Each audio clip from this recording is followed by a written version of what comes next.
आज महादेव पृथ्वीवर आले, पण देव म्हणून नाही, तहानलेल्या एका वृद्ध साधूच्या रूपात. त्यांना फक्त एक घोट पाणी हवं होतं. सर्वात आधी ते एका मोठ्या श्रीमंत बंगल्यासमोर गेले. आत लोक थंड ज्यूसांनी लस्सी पित होते.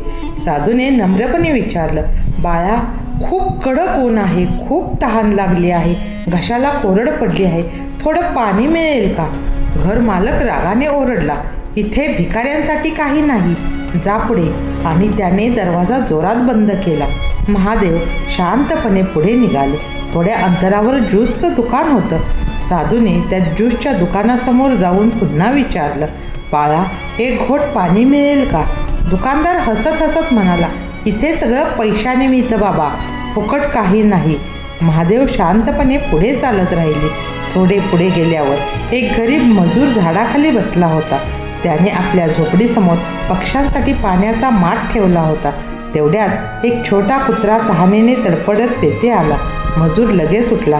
त्याने माठातून पाणी घेतलं आणि त्या कुत्र्याला हळूच पाजलं. हे सगळं दूर उभे राहून महादेव शांतपणे पाहत होते.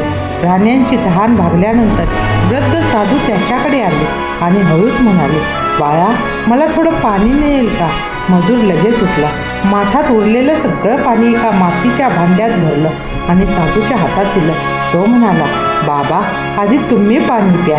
इतक्यात अचानक तिथे तेज प्रकाश पसरला. वृद्ध साधूचं रूप बदललं. समोर स्वतः भगवान महादेव उभे होते. मजूर आश्चर्याने खाली बसला. महादेव हसून म्हणाले, जो प्राणीमात्रावर दया करतो आणि तहानलेल्याची तहान जाणतो, माणसाला पाणी देतो, तोच माझा खरा भक्त आहे. क्षणातच त्या मजुराची झोपडी सुंदर घरात बदलली. कारण देवाला मोठं मंदिर नाही, मोठं मन आवडतं. कमेंटमध्ये हर हर महादेव लिहा आणि माझ्या महादेवासाठी सबस्क्राईब करा.